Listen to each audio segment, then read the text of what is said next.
Okay, great. All right. So I'm Geraldine. I'm one of the co-founders of Go Master Coach. I'm an executive coach. Go Master Coach is a coaching school. What we do is we train people to become coaches so that they can empower others to thrive at work and in their life. What we do is we deliver in-person training in Singapore and online as well on our brand new learning platform. Our next in-person training is in 3 weeks, so feel free to reach out if you're interested.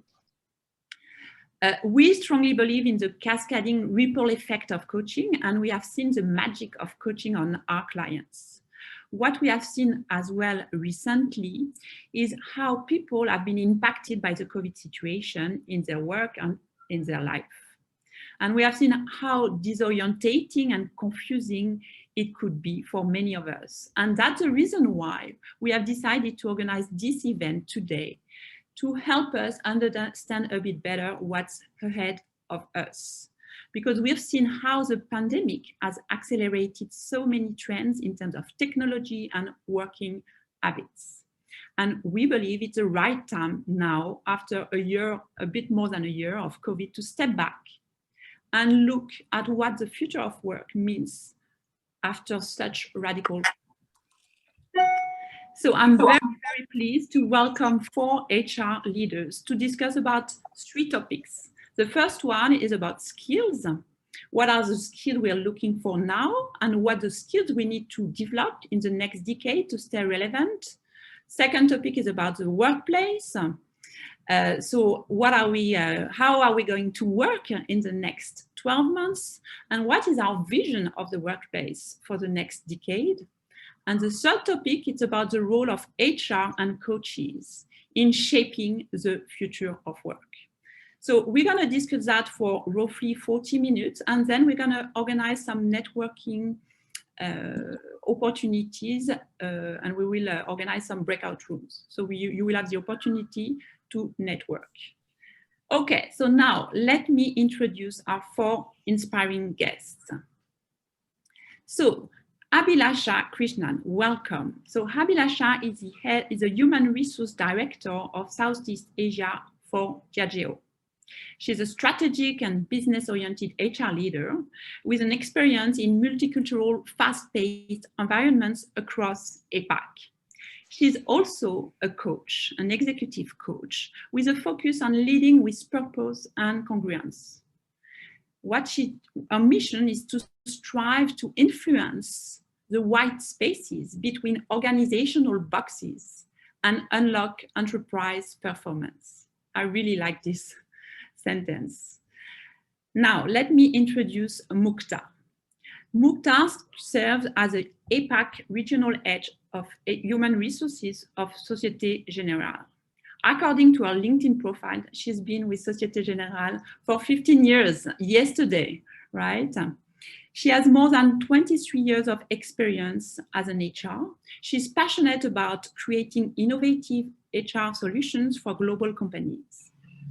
She's also an internal coach and a certified coach. She has published many books, 4 of them.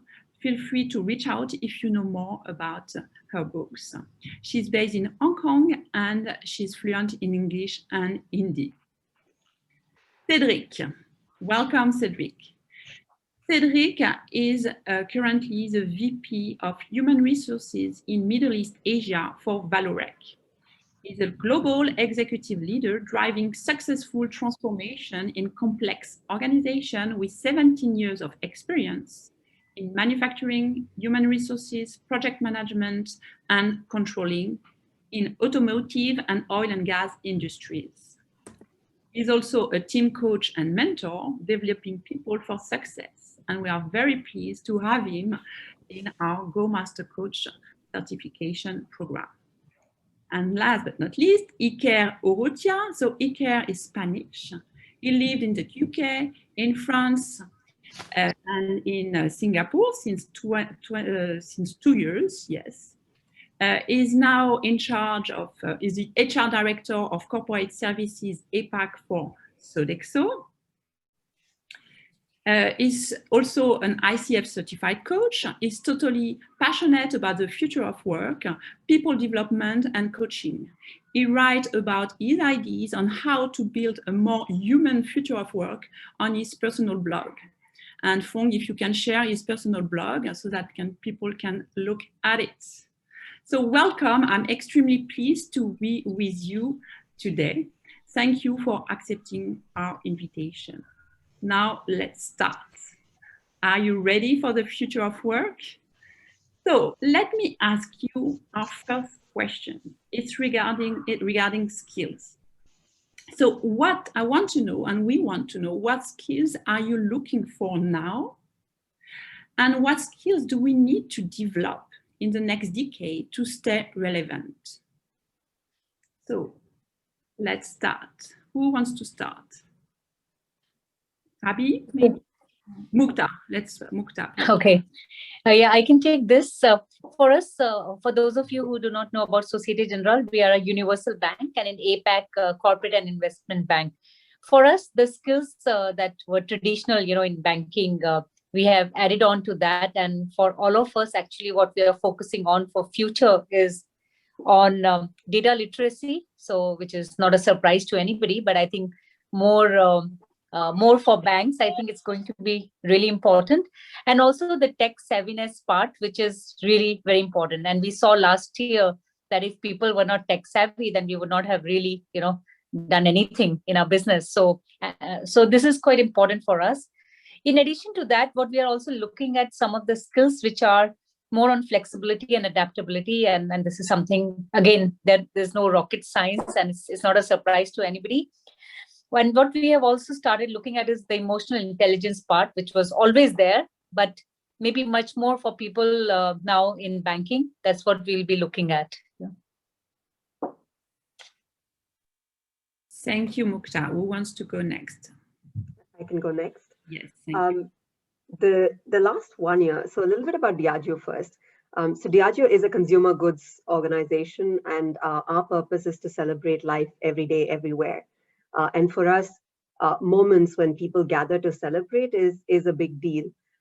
So the last 1 year has been particularly challenging in that we've all gone into remote environments and finding occasions to celebrate and having hope that things will get better has very much been a part of what we've been doing as people. And Diageo has looked at how to be present in those occasions, different from how we used to celebrate a year ago. But still the human connection and the need to spend time with each other has remained the same. In terms of the skills, the last 1 year has brought to the fore two core skill sets that we've been paying attention to for a while, but the necessity for them has gone up exponentially, which is resilience and agility. And agility specifically on understanding what's happening in the external world and being able to translate that into commercial opportunities. That's, as organizations have looked to adapt, the ones that have done that the fastest and gained quality market share the fastest are the best positioned coming out of this year. And then as we kind of look to the next decade and the evolution, similar to what Mukta said, it's not so much the external skill sets that are that critical.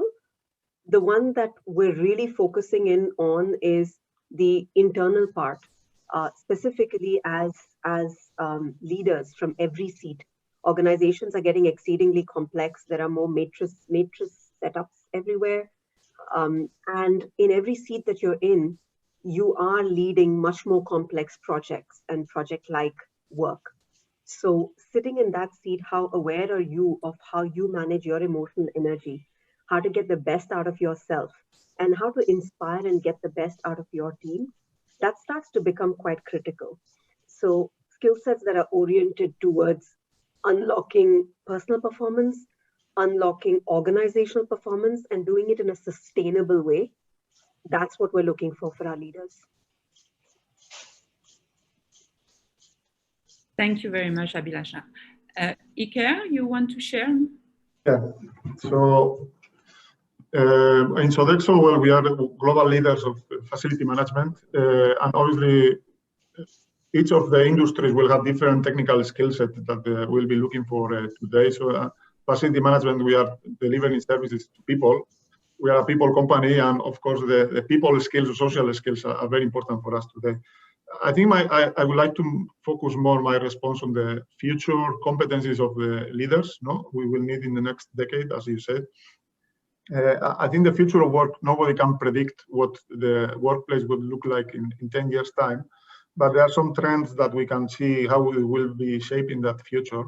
I think the first one and the very important one is the technological disruption with the AI, machine learning, the Internet of Things and blockchain, etc. There are many things there. Demographic shifts, so how we will have more and more Gen Z and millennials coming into the workforce. Well, millennials in 10 years, I think there will be over 50, some of them. So there will be a big part of the workforce will be formed by millennials and Generation Z. And that will change the landscape, no? I think. Then we have more and more focus, I think, in flexible working arrangements. So more people working from home and from anywhere and different times. It's not the office time from 9 to 5, Monday to Friday. I think that's getting over. And also flexibility, the type of contracts with the gig economy, etc. Then I think there is a focus also on lifelong learning. This fits well with the work you're doing in coaching, etc. I think the environment is changing a lot, and we need to adapt faster and faster. So we need to keep learning all our working lives, and our working lives are being extended also. So I think we need to learn all our lives. And then there is, I think, more and more people want to have a purpose in their companies. It's not about earning money or the company making profit. They want a company that can make a difference, focusing on diversity and inclusion, sustainability, etc. So I think the leader that will thrive in this environment will be very different to the leaders we have today. So we need to have a leader that is AI literate and technology literate. So as Mukta was saying, is data literacy and technology literacy will be a skill, very important skill in the future. I think leaders who can have a purposeful vision, or a vision that is not only about driving profits, but it goes beyond that. I think it's not a skill, but I think it's something that any very leader will have to have in the future. Emotional intelligence, as my colleague or our panel collaborator said, I think it's very important today, and it will be always important. So I think more and more, as machines do more of the technical stuff, I think what makes us human and makes us different will be more and more important. So emotional intelligence, understanding ourselves and understanding others will be more and more important. And then innovation and a growth mindset, no? So having a mindset to grow and innovate and be changing constantly. And I think encompassing all this is like having a leader as a coach, no? So I think all leaders should be coaches, and I think we'll talk about this probably later, but it's not coaching is not only for professional coaches, it's about all leaders should be like coaches and bring the best of their teams by asking questions and empowering them. Sorry, that took a bit too long. No, that's perfect. Thank you very much for your insights, Iker. So maybe Cedric, you want to share about? Yeah. So let me try to add something new, but it will be difficult, I promise. So what is important, I think, from my point of view, is the first one is the digital savviness. I think you already heard about it. The digital tools are now everywhere, and they can bring a lot of value to the companies in different aspects. What is important as a skill is to be comfortable to deal with those new tools, and also to have the willingness to learn from new tools. When it comes on the market, it's important to be comfortable to learn how it works and what we can get from this tool to benefit to the company. So that's the first skills that I would talk about. The second one is the soft skills. So we talk a lot about soft skills. So let me give you some examples. The first one is the global orientation. The environment and the business is more and more worldwide, and we have people working with us that have different cultures. And what is important is to be able to adjust, to understand the person in front of you in order to be efficient as a team. So this skill is very important. It means that being able to question your cultural biases, and it's something that I would really call a skill that is important to have in the future. The second soft skills I could mention is the team orientation. We are working more and more in teams. Being alone is no more, still possible, but we see that less and less. So that's important to be able to work as a team, developing skills like empathy, for example, understanding of each other, welcoming the diversity, all those aspects of the soft skills. The third one I would use, I would present, is the openness to welcome the fast-paced changes. The world is going fast, moving, and so we have to be able to adjust. We have to be able to be resilient. So it's something really to keep in mind for the future. Just a few words about the leadership skills in the future. To me, what is important for the leaders is to be able to demonstrate several leadership skills, which means, for example, being a global leader when you have a global team, being able to be a remote leader when you have a remote team, being able to be a coach when the people in front of you need coaching, being also able to be an inspiring leader when the people, they need to be cheered up. So all those leadership styles inside one person, and I think that's the future. So we are looking for that, currently, but I think more and more in the future it will be important. So it's not easy, but I think it's a good challenge. And if I try to go further, I will join Iker. What he said is globally, I think we need to keep learning. And before, we learn at school, and then very limited number of hours of learning after that. Now I think the future is continuous learning. I think we could call ourselves learning machines, but self-learning machine being us being the driver to get the new knowledge, to adjust, to learn, and to implement those learning. So I think that's really what I think that will be very important in the future, is this capacity to learn all the time. Maybe I can add on to what Cedric spoke about, the leadership skills, about the transformative change that where the leaders need to actually anticipate and trying to solve tough problems, in turbulent times. That will become quite important, and we saw it last year. Also, the risk-taking ability, which is, of course, calculated risk, because you still have to be very careful about it. But if we don't take, we won't move forward. So that's one of the things which might become more important.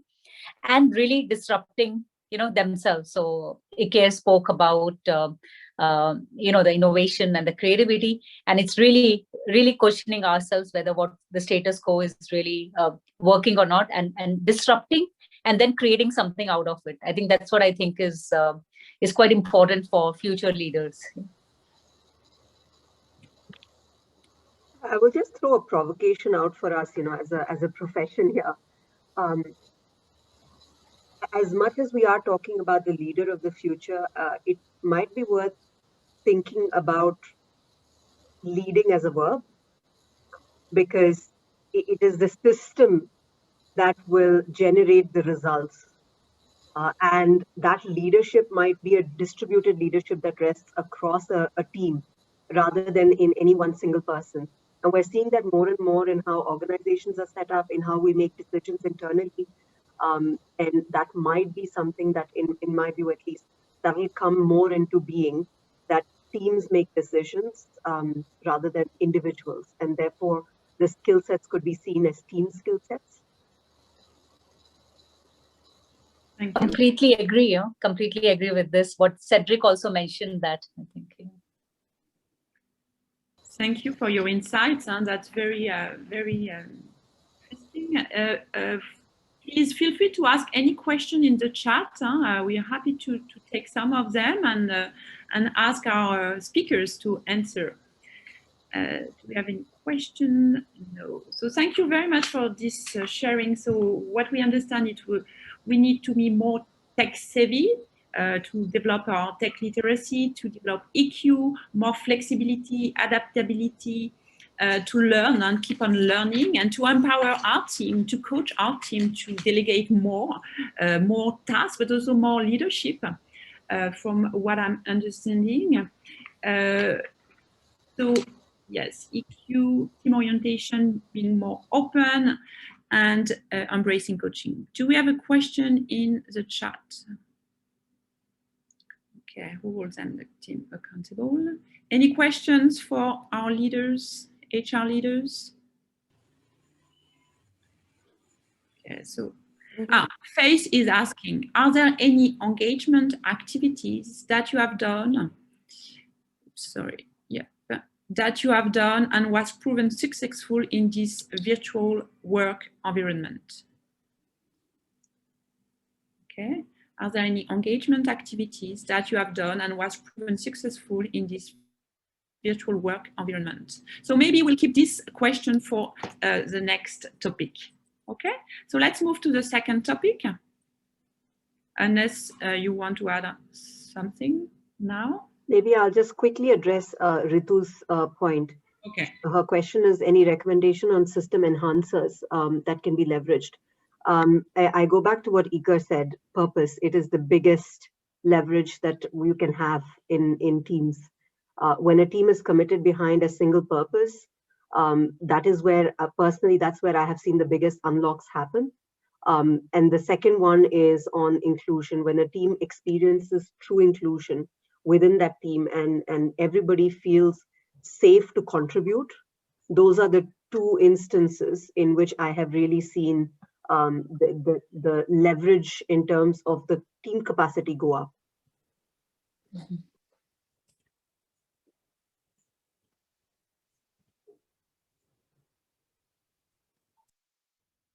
Sorry, Geraldine, yes. Sorry, can I ask this one question on engagement activities during COVID time? For us, for example, in different countries, I think the essence remains the same, which is communication with employees. So if you have the infrastructure and you have, Skype or Teams, etc., it's quite easy to do it. We did some contest where how do you stay fit, during COVID times, or your best recipe, but increased number of town halls. Also, what I felt is from HR point of view, for me, I was having more chats, more career conversations, much more. They were more focused because, we were not having tea and coffee outside. So it was 30 minutes, sometimes 45 minutes, and they were very valuable. I think the connection was much more stronger, and it became, of course, a little bit more heavy on the manager and on HR, where we had to really remain connected with employees to make sure that everybody is okay or not. But for me, I think there were plenty of things you could do. You could do virtual games. We used actually some of the companies to do virtual games. Our team meetings, the town halls, which were there using, Wisambly with live polling and all those kind of things, it actually did pretty well. All our training programs last year we did virtually, and they worked very well. From design thinking to actual delivery to using collaborative tools like Mural, etc. There were multiple ways to actually engage people in this. It required efforts, and it was not that expensive, frankly. It was more a question of the intention and how do you implement it. Yeah. Thank you, Mukta. Cedric, you want to add on this? I would recommend that people need to be creative and innovative. So we organize some virtual coffees. If you come back 2 years earlier compared to today, nobody will have accepted the idea to have a virtual coffee. And during the COVID, we developed virtual coffees that was timed, that were not necessarily professional, but just for the people to talk. So we also organized some Zumba classes through the video, so that the people, they feel, part of the group, because that's what was really important.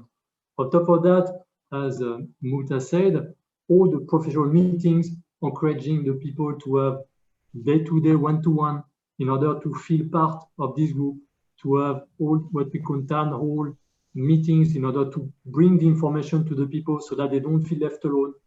Also, when they have different meetings, try to always use the camera, because if you stay connected with the phone, the old phone, it's not the same. When you have the camera, you see the people, you see just a part of the body language that is very important.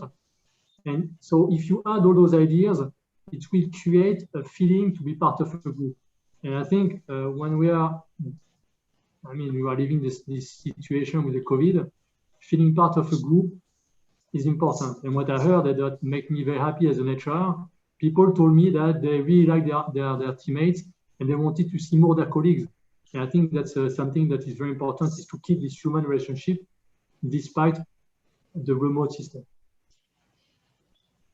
Okay, sorry, Geraldine, very, very briefly on this one. I think one of the things we shouldn't forget in these times of virtual meetings and the pandemic is the mental well-being of our employees. I think that's a topic. So engagement is not only about having happy employees through games and communication, very important, but it's also about taking care of the mental well-being of our employees. So in Sodexo, we have created what we call the Mental Wellbeing Hub with a lot of resources, videos, and things that for employees to check.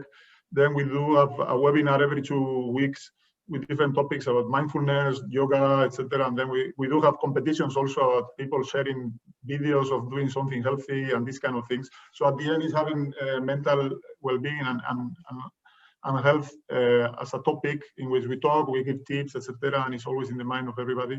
And then we have training resources for managers also to check on their employees and their team members, etc., and ensure that they look after their employees also. I think it's an important topic. Thank you very much, Iker. And it's all the more important as we are behind computers on Zoom. And this leads to the second topic of the discussion regarding the workplace. And I would like to learn more, and I'm sure we all want to know more. What are your plans for the next 12 months in terms of flexibility in your company? And what is your vision of the workplace in the next years? Who wants to start? I can go on this one. So Diageo has had some form of flexible working policy in place even prior to the pandemic. But as we kind of emerged, there were probably, you could call it 3 distinct phases in the pandemic. There was the absolute crisis mode, and then where there was intense communication. Then we were looking at recovery, which was really around just getting back to a sense of balance, and then really moving on from there to a sort of a restart or a refresh phase, which is, you could say, towards the end of last year, where you started to normalize what the next 12, 18 months will look like. And coping skills are now existing in the organization. So we're looking at something very different. So in line with that, around November, we introduced something called the Diageo Flex philosophy. And we introduced this globally. And what the Diageo Flex philosophy stands for is basically talking about flexibility, not in terms of policies, which talks about the environment. It talks about, rules around what you can and can't do, taking it from there to addressing 2 areas: where work happens and when it happens. And then putting the tools and the ability in the hands of the manager to literally, almost as a coach to the team, walk through what best works for our team. How do we contract as a team to agree on what are some things that we need to collaborate on, and therefore certain rules of engagement that work for our team that could be very different from somebody else, another team sitting in the same office, and that's totally okay. And how do we within that also make sure that individual needs are catered for and accommodated? So that's what we have rolled out. And we do see the second big shift we see, which kind of links a little bit to the conversation and engagement, is we do see that for a period of time, as situation has gotten better in Singapore, in Vietnam, in Australia, a few countries, but Philippines, Indonesia, and some of other countries are still not out of the woods entirely. So this sort of up and down is going to happen for a while. And also we continue to operate in hybrid environments. And therefore, the second thing that we've looked at is how do we start to nurture digital communities? Because hybrid working is going to be around for a while. And that means that some of us are going to be sitting at home, some of us are going to be in the office, and therefore all of us are still on Zoom for a few things. It puts us in a strange situation. And what the digital communities piece tries to nurture is the coffee machine, water cooler conversations that you used to have so easily in the office, or when you were traveling and you met the local teams. How do you replicate some of that, which is not necessarily work focused, not necessarily related to a topic, but gives people a space to feel human, feel connected. They get to know each other personally. So one is we're trying to create those forums. The second, with what we're working through with our leaders. The pandemic actually has brought about a change in leadership orientation, you could call it, which has been huge. Where earlier it was vulnerability was talked about in certain circles. So Brené Brown talked about it, a few others talked about it. It was not very mainstream. But if we look at last year and we look at the conversations leaders have started having and how mental health has come into such stark focus, the conversations have become very honest and real. And we believe that, in the workplace of the future, that wherever that happens, whether it's in an office setting or it's over a digital medium, it's that real connection and those honest conversations that are actually going to shape the future of the workplace. Thank you, Abhi. Thank you very much. Mukta, you want to add? Yeah, so I think like Abhilasha, we also had, flexible working hours before, but this really, this entire environment has made us look at things in different ways. So for future of work, we look at different things, pace of business, the culture and mindset, because I think that's quite important for employees, managers, leaders. Flexibility, how much are we willing to be flexible? I think keeping in mind that we are a bank and it's highly regulated. So we have banks and securities in 12 markets in Asia, and it's different for different markets. So certain things we can do, certain things we can't do for licensed staff. Looking at productivity, the workplace design, and improved access to use of tools, the connectivity, etc. So what we did was this year we have launched Work from Home 2.0, which basically means that we allow employees to work from home for most of the departments for 2 days a week. Yeah, this is also, of course, it's combined with our strategy for workplace, where we are looking at. We always had hot desking in certain locations, like Hong Kong, for example. But again, how do we make sure that we use the space, in the most effective way, in the optimal way, with collaborative spaces, because that's where it's quite important. The team working, which is there. Do we have official space which actually is conducive to creativity, to working together, collaboration, etc. And culture and mindset, in our training offers, what we have done is that because remote working is now part of the thing, so it has become an integral part of our training for managers, for employees, for leaders on how to actually handle these kind of situations. So I think all of this together has been looked at, and it's a lot of stakeholders are involved in it, not only HR, but a number of other things. And if one of these elements is not working well, frankly, then it will, like, for example, if you don't have good connectivity, then you can't actually do everything else which is there, because your infrastructure, IT infrastructure has to be really important. The tools that you have for productivity, can you work on them when you have Wi-Fi, which is maybe unstable in certain parts of the countries or not? So again, all these kind of things. And we feel that the future of work, as Abhilasha said, is hybrid, but I think there are a lot of opportunities to explore, which we are doing on the way. Yeah. Thank you, Mukta. Thank you very much. I'll let you go first now. Cedric, you're going to go. Thanks. I know you will summarize everything at the end. So what I can see today about the action that has been launched to improve the workplace are mainly coming from the COVID situation, because the COVID enabled us to test ideas and to move forward faster than if there would not be COVID. So the main action that I can see is the work from home, many opportunities to have some days at home and some days at work, much better for the life, the private life and professional life balance. It's very important. Just one note about it. The work from home was very good as long as people were capable to make the split between working hours and personal hours. But sometimes it's not easy to find the right threshold between both when you're working from home. The second big action that I can see is the redesign of offices. Today, the people are working at home, so that their time to work on a specific topic. When they are at work, it's really to share, to collaborate. So those redesigns have been focusing on teamwork, collaboration, also well-being of the people. I include inside this the services, Because when you go to work and you have all your services around, it's very good. And also focusing on creativity in order that the team are more innovative. The third type of action that I can see today is all the pushes related to diversity and inclusion. It is really important to diversify the teams in order to make them more efficient.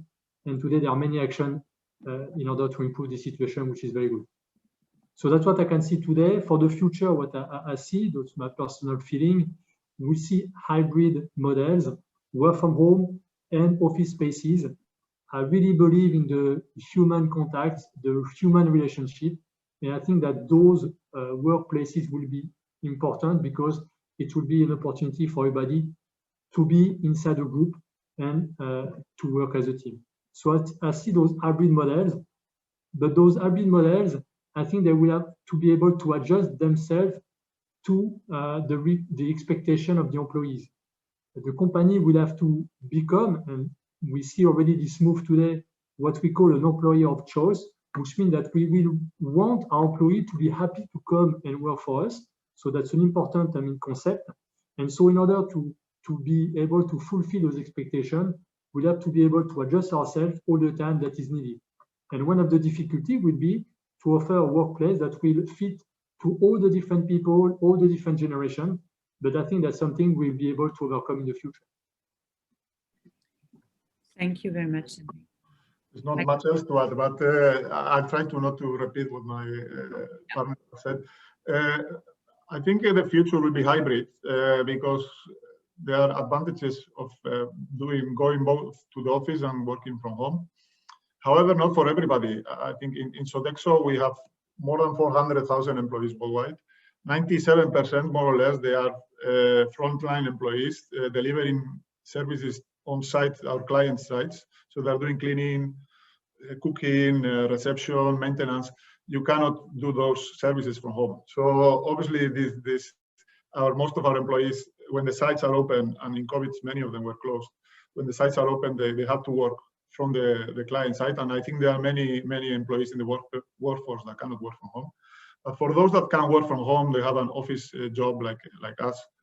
I think the future will be hybrid, as I said, because working from home gives you flexibility, empowers you, and I think it has some benefits for the employees. But also, I think getting to the office every now and then, I think also you have the social component, working as a team, and is the way also to don't lose the culture of the organization, to onboard people, etc. So I think we need to have both. Not fully, depends on the industry also, but not fully working from home and not fully in the office. But the offices, I think, will have to change also. And we in our company Sodexo, we are also consulting and offering workplace design services to our clients, because I think it's not the same to have an office which is full with a lot of desks, people go there every day of the week. Or when you have the office which is only dedicated for meetings, to foster creativity, etc. So you need to change the office. And I think that the offices have to be designed with data, as we say. So we are putting a lot of sensors in the offices to see the utilization of some rooms, what the spaces are more used, etc. So you can design and adapt the office to adapt to the needs of the workforce there. And as I said earlier, I think the purpose is very, very important. So I think companies with a purpose will be more successful. And I think the workplace of the future also has to be an inclusive workplace in which we have the place for, it's physically inclusive, but also we have the right culture for our managers to make everybody feel that they can come to work as they are. Yeah. And also, I think the future workplace has to be a workplace in which we can learn more and we can keep learning. And I think organizations have to be adapted to be learning organizations and allow employees to have personal growth and self-learning through more coaching services, more e-learning, so employees can choose what learning they want to do and changing them, giving them different projects, etc., so they can learn by actual learning. And I think one last point is about we talked about engagement earlier.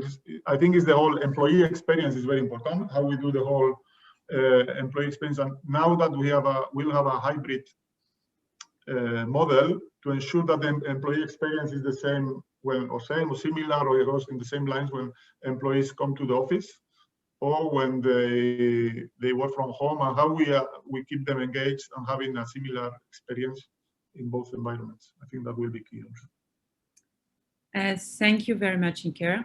We're going to talk about purpose and the purpose of HR and coaches, and Mukhtar has to leave very soon, so I will maybe start with you, Mukhtar. If you can maybe give us, let us know what is your view, what is the role of HR and coaches, how can we shape the future of work? Yeah, I think it's a very important topic today, and you know, I have a team of HR in the region, and I can see last year what they went through. You know, it was double whammy. They were basically managing their own emotions as an employee, and plus there was emotions of the employees in the company and their own families, online schooling, etc.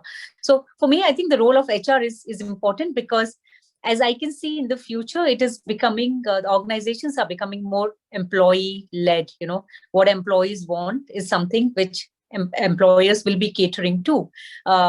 You have to take care of the mental health of people, also see that the productivity is there, also see that the company is making profits and everything else kind of thing. And HR's role become very important. I have not seen that much importance of HR that I saw last year, where people were reaching out to human resource HR BPs, but also other people, you know, quite a lot.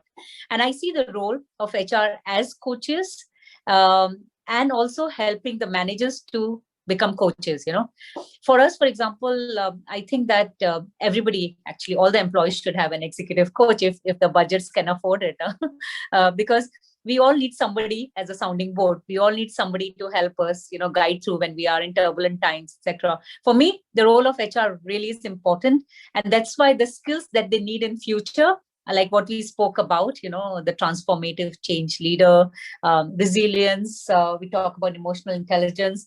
A lot of things are very important for HR. For me, I think we will not be replaced by robots, I guess. Somebody, I think Cedric was mentioning it, or Iker was mentioning it, I don't remember, but in one of our talks earlier. But I think we will become, HR as a profession will become more important and much more value adding, you know, in future. Thank you very much. Thank you, Mukhtar. And feel free to, if you need to go, thank you so much for all your insights. And we really appreciate. Thank you, everyone. I'll have to leave. Yes. Now, but I will listen to the replay. Thank you. Thank you, Mukhtar. Very insightful. Maybe we're running a bit out of time because we do have this networking event right after. So Cedric, I think you have a pretty strong view on the role, I mean, the future of HR. So maybe you can share, and then Abby and Iker. So as Mukhtar said, I believe that we have a future. And I was debating with some other HRs around me from different companies that told me you will be replaced by robots. And they were using an example of a UK company today with over 1,000 employees with no HR. And I believe in the HR. So let me tell you globally how I see the role of HR. Today, I see three types of tasks that we do in HR. The first one, I call that admin tasks. I don't think this one will be still here in the future. I think it will be automated, and it's something we won't do anymore. The second one is creating rules, processes, adapting those rules. I think this today will be reduced to, I mean, half of it, I don't know, or even less, but still be alive, because I think we still have to create some processes that will be, I would call new processes. The third part that I see in our role in HR is what we call the strategic topic. So, for example, the talent management, how to recruit, how to train, how to create succession plan. Also, how to maintain the motivation, the balance, and the engagement of the employees. Another role is to support the transformation of the organization. And another one that is also very important is to support the leaders, and we can call about coaching. So I think that all those roles that I call strategic roles will still be here in HR in the future. Of course, our need in HR, like everybody, when we talk about skills, we mentioned that we have to learn. We have also to adjust ourselves to what's going on in the current world. And we saw that with the COVID crisis, where the HR teams were fully involved inside how to manage this crisis. At the beginning of the crisis, we knew nothing about this COVID. I'm not saying that today we know everything, of course, no, but we are learning like everybody, and so that we are able to support our employees. So I think that here again, what is important for HR will be to demonstrate our value. And I saw one of the questions on the chat saying, what do teams think about the HR in the future? And I think that us, HR, will have to demonstrate our value. We have to demonstrate we can bring something to those organizations. And if we are very good in what I call the strategic topic, I think we'll still be here in the future as an important department, like all of them, of course, and we bring value. Thank you so much, Cedric. Abby, yes, please. And yes. So coaching right now, in many instances, is what I would call a vertical skill set. So you become a coach, and that's a specialization, and whether you're an internal or an external coach, that's kind of your core vertical skill set. I think we've said today multiple times that leaders will need to be coaches, HR leaders will need to be coaches. It's going to become much more of a horizontal skill set. It's a base skill set that all leaders and HR people are going to be expected to have. And then where does that, what does that mean for an external coach community? This is my view, that organizations are going to require more and more support in constructing winning teams. So how do you move organizations from a performance extractor culture to a growth generator culture? And that means that coaches have an area around team coaching, systemic coaching, which genuinely requires an external presence to come through. And executive coaching, leadership is lonely. So that need is not going to go away for executive coaches to still be present for senior leaders who don't have a space, any other safe space to have conversations about their own deep vulnerabilities. So those two areas continue to still be areas for external coaches to come in and partner, hopefully with a much more coaching-oriented internal HR function. That's what I'm kind of seeing. Thank you, Abby. Thank you. Iker, maybe? Yeah, well, I'm conscious of time, but I think I agree with Abby and Cedric. I think HR, some functions are the most administrative ones will disappear, will be automated. And then the most strategic part of it will remain and will be stronger, I think. Also, so HR, I think, will have two main functions or in the future. So one is to, well, HR and both coaching are the catalysts of change. So I think in this changing environment, they will remain and will be very, very important. I think HR will have to look at or be more data driven and look at people analytics, etc., to make the right decisions. And then, as we talked about emotional intelligence and the human side of things, I think HR has to help organizations to become even more human and humane today, and do that transition and promote that aspect of leaders and organizations, how to make them more emotionally intelligent and how to be more human. And coaches, similarly, I think coaching is the most powerful development tool there is, method, because it empowers people to find their own answers and raises self-awareness and improves emotional intelligence. So I think in the future, with all the trends and everything we discussed today, coaching will be more and more important. I just want to leave with a provocative thought.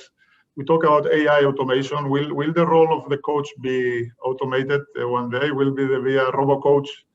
There is some technology who asks right questions. I think coaching is more than that. It's more about understanding the human emotions, and there's a lot more than just asking questions. But who knows what will happen? Maybe there might be a cheap version of an app that does a bit of coaching, or what they call coaching in some areas. But just want to leave that thought there. I don't have the answer. I don't know what will happen in 10, 20, 30 years, but who knows.